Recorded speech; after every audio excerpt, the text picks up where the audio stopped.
Al pensar en un sistema de distribución, a todos nos viene a la cabeza la solvencia, la capacidad de transmitir par y, por supuesto, la duración.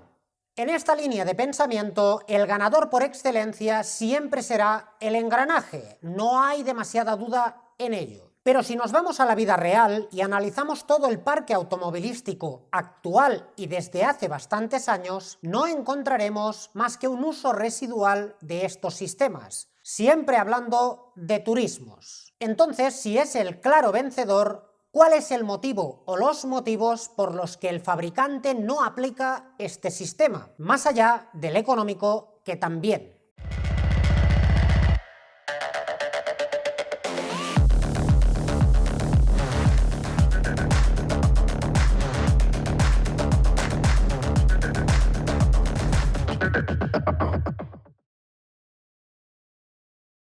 Un sistema de engranajes no es ni más ni menos que un conjunto de dos o más ruedas dentadas, en las cuales la rotación de uno mueve justamente el otro. En los sistemas de engranajes habréis escuchado quien les llama piñones, coronas, etc. Cuando existe una diferencia entre dos engranajes, al mayor le llamamos corona y al pequeño le llamamos piñón.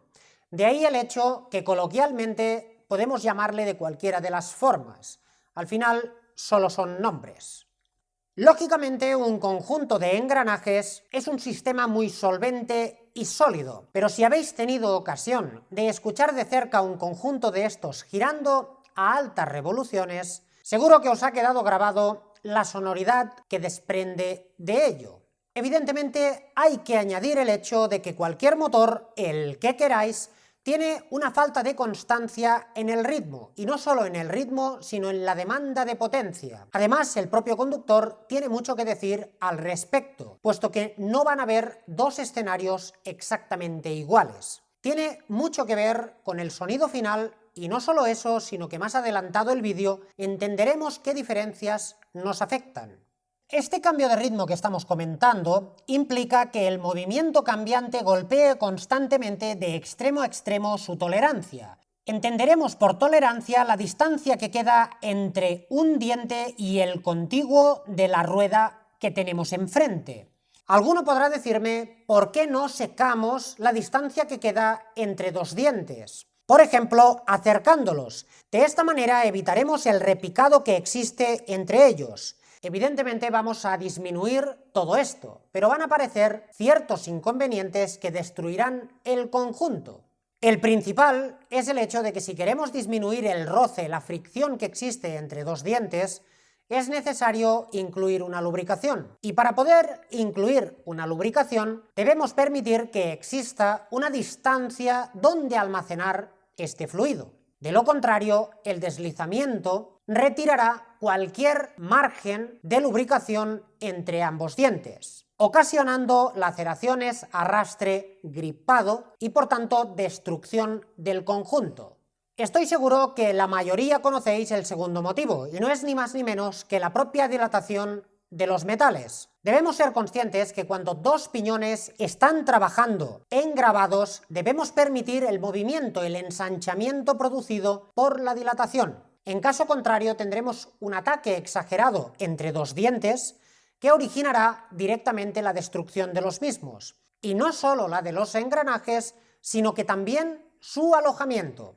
Tal como hemos comentado, si tenemos un problema con la sonoridad de los engranajes rectos, tenemos otras opciones de ellos que permiten un silenciamiento natural del conjunto, como por ejemplo lo que estáis viendo en imagen, que no es ni más ni menos que darle una inclinación a los propios dientes, de manera que a la hora de atacarse unos contra otros siempre tienen un mayor contacto y además la forma de trabajar es distinta. El hecho de inclinar un diente genera mayor superficie de contacto, algo que se traduce en que con menor anchura de cualquier engranaje disponemos de mayor capacidad de transmisión de par.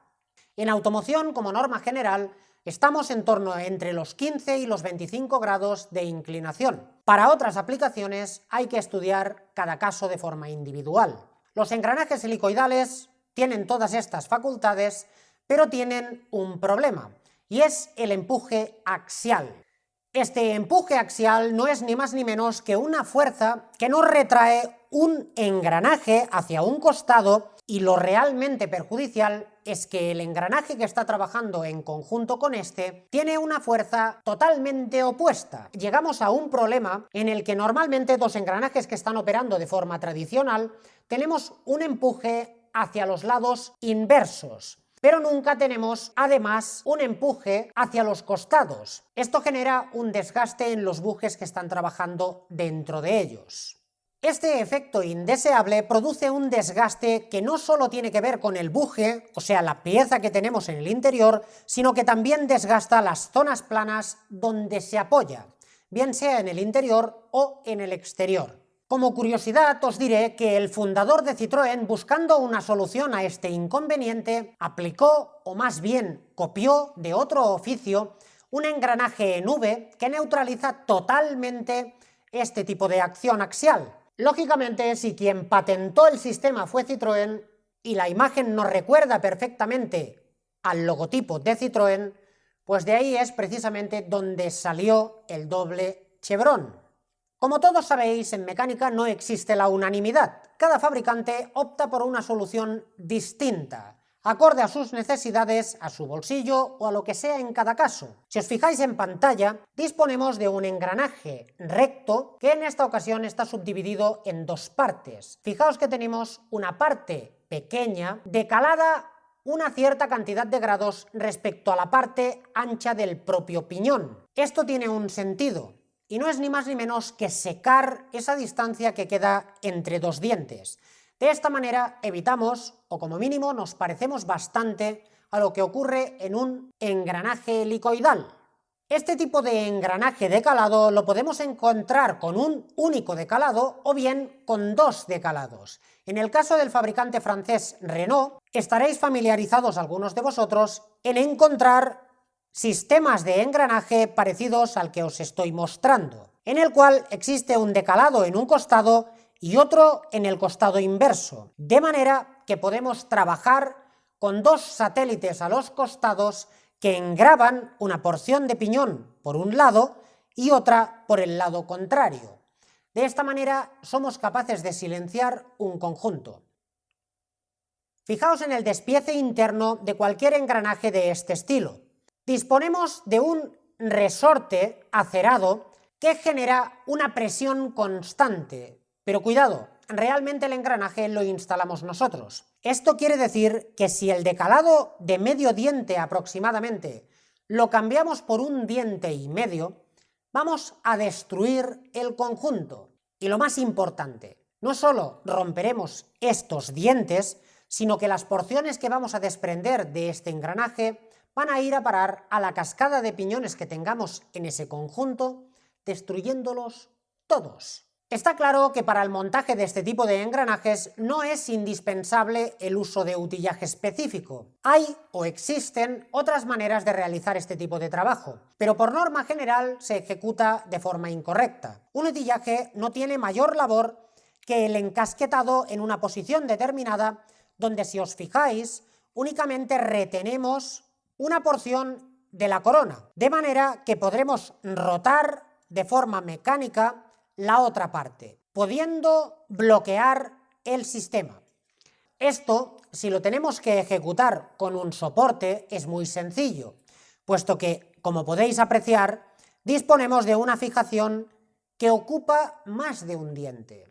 Un sistema de engranajes tiene enormes ventajas, pero tiene un defecto exactamente igual de grande que las ventajas que tiene. Uno de los problemas es precisamente que a la hora de trasladar fuerza a distancias largas, o bien empleamos coronas muy grandes de diámetro, o bien trenes o conjuntos de engranajes que van traspasando la fuerza de unos a otros.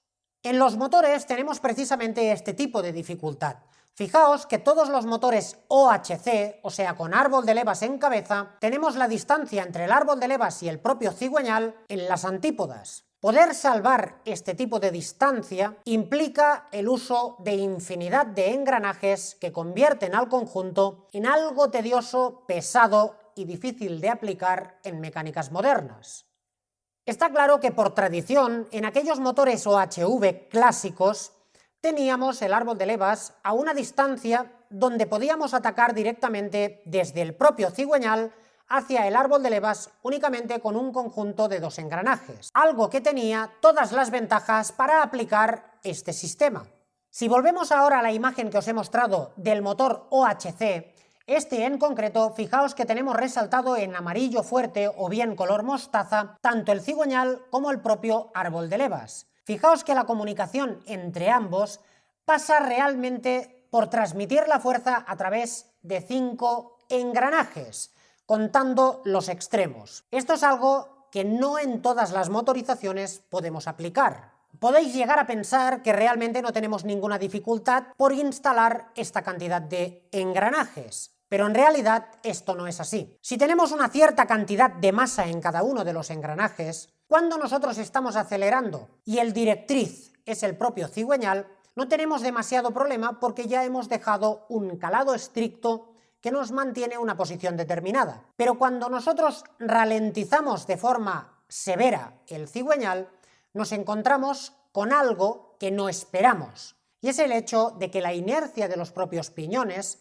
obliga a adelantar en giro el árbol de levas, secando todas las distancias de todos los piñones. Esto es algo que en una mecánica tradicional podríamos asumir sin mayores problemas. En una mecánica actual, esto es totalmente inviable. Alguno pensará, entonces, ¿por qué Volkswagen lo instaló en esas motorizaciones? Y la respuesta es muy sencilla. Fijaos que siempre vamos trasladando los problemas de un lugar a otro. La solución en este caso pasa por la instalación de un sistema Pompidou, que todos conocéis y si no, deberíais. La historia es que si aplicamos un sistema Pompidou al árbol de levas, automáticamente estamos generando un lastre, una tensión extra, que va a originar que jamás seamos capaces de adelantar en giro el árbol de levas respecto al directriz. Si alguno de vosotros ha visto este tipo de motorización instalado en una T5, estaremos de acuerdo en que entra con calzador, específicamente porque disponemos de una caja de cambios enorme y también porque el motor precisamente pequeño no es. Los motores AXD, AXE, BNZ, etcétera, etcétera, instalados en las T5 y otras aplicaciones, tienen algo en común, y es el hecho de que disponen de un bloque de aluminio, donde únicamente tenemos unos apoyos parecidos al que os estoy mostrando en imagen, donde disponemos de un soporte en aluminio y todo lo demás es de acero. Por tanto, cuando atacamos de más ambos engranajes, estamos generando una presión extraordinaria sobre el bloque de motor, algo que en el 100% de los casos termina en la destrucción tanto del engranaje como del bloque de motor. Y es importante tener en cuenta que Volkswagen no vende este tipo de engranajes como repuesto. Da por sentado que el engranaje va a durar más que el propio motor y por tanto no lo vende aparte. Son así de espléndidos. La gran mayoría de fabricantes, a la hora de intentar solucionar la enorme distancia que hay que cubrir entre el cigüeñal y el propio árbol de levas en los sistemas OHC, aplican un conjunto de 2 sistemas. En este caso, el más extendido, con el uso de los engranajes, es el sistema de cadena. La aplicación que estáis viendo es un Mitsubishi 4M40, donde tenemos en el bloque de motor todo el conjunto movido por engranajes y a la hora de trasladar el par a la culata, lo movemos con un sistema de cadena tradicional, aboliendo así una cantidad generosa tanto de masa como también de holguras, exactamente las que hemos comentado en el caso anterior. Hago un inciso para todos aquellos entusiastas, que los hay, de este tipo de sistemas sólidos, solventes, con un par de pelotas, vamos, lo que estamos acostumbrados al old school. Debemos ser conscientes que tenemos un enemigo común. De forma generalizada, siempre hablamos de que la inercia es algo que juega en contra de todos los intereses del motor, pero en rara ocasión somos capaces de comparar 2 sistemas distintos que tengan una misma solución final. En esta ocasión, dado que únicamente vamos a analizar un sistema de distribución, podemos permitirnos el lujo de comparar 2 épocas, 2 conjuntos exactamente iguales que, como veremos, tienen un motivo de ser. Entonces, si vamos a comparar un par de sistemas, el primero ha quedado claro, es el de este Mitsubishi 2.8 4M40, y por otro lado vamos a compararlo quizás con el que todos pensáis que es uno de los peores. No es ni más ni menos que el N47 en cualquiera de sus variantes. El conjunto que vamos a analizar está compuesto únicamente por la distribución. Debemos ser conscientes que ambos sistemas operan con ejes equilibradores. Fijaos que en imagen tenéis al 4M40, donde todos aquellos círculos sombreados en rojo van a ser eliminados de la ecuación, por supuesto porque no nos aportarían nada al conjunto que queremos analizar. Exactamente igual disponemos del N47, donde vamos a eliminar todo aquello que no tiene que ver con la transmisión entre cigüeñal y árbol de levas. La prueba que vamos a realizar consiste en tener en cuenta cuánto pesa todo el conjunto que tenemos desde el cigüeñal hasta el árbol de levas de cada uno de los dos motores y tener en cuenta cuáles son las diferencias y en qué punto estamos. Empezamos por el 4M40, donde vamos a tener en cuenta cada peso de forma individual. Este es el engranaje distribuidor. Vamos con el de la bomba inyectora. Proseguimos con el del cigüeñal.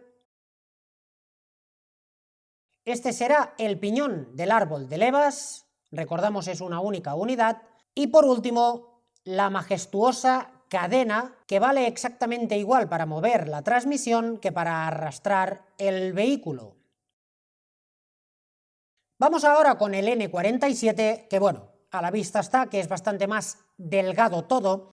Esta primera cadena, aunque la vamos a medir, como forma parte del conjunto de lubricación, no la tendremos en cuenta en la suma total. Vamos ahora con el piñón central, el que distribuye arriba y abajo, la cadena que tiene en cuenta la región del bloque de motor y por último el conjunto de corona y cadena que transmite la velocidad a la región alta.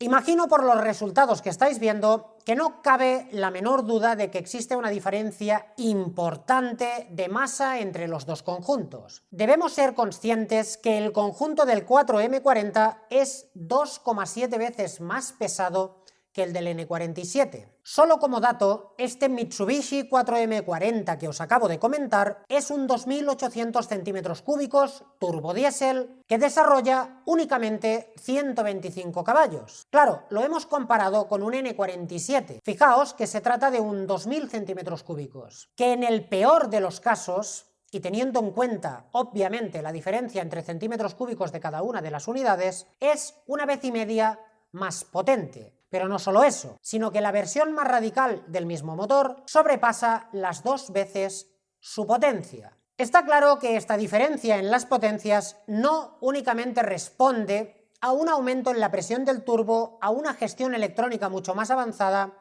o a un sistema de inyección de última generación, sino que también responde a un adelgazamiento sistemático de todas las áreas que componen el propio motor. La diferencia entre algo old school y algo actual es notable.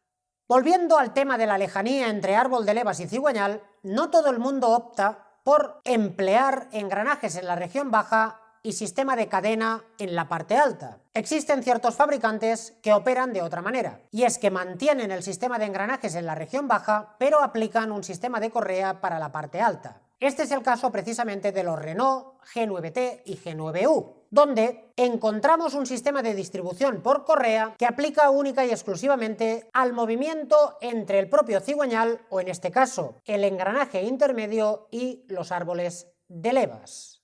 Está claro que la aplicación de correas tiene ciertas virtudes y defectos, como vimos en el vídeo de la semana anterior, algo que debemos ser conscientes que todo fabricante tiene en cuenta y se va quedando en cada época con aquello que le reporta mayores beneficios, no solo económicos, se tiene en cuenta todo el conjunto.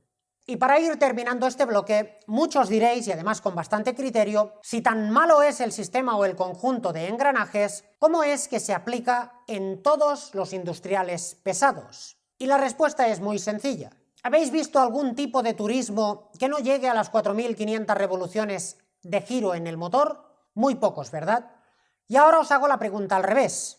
¿Habéis visto algún tipo de industrial pesado que opere a estas revoluciones de giro? La cuestión es que cuando vamos a trabajar en lo que sea, para poder ser eficientes en nuestra labor, debemos emplear la herramienta adecuada. De lo contrario, obtendremos resultados que no son los mejores que podíamos obtener. Muy bien, y ahora le toca el turno a la correa húmeda. Y eso es precisamente lo que vamos a ver en el siguiente vídeo.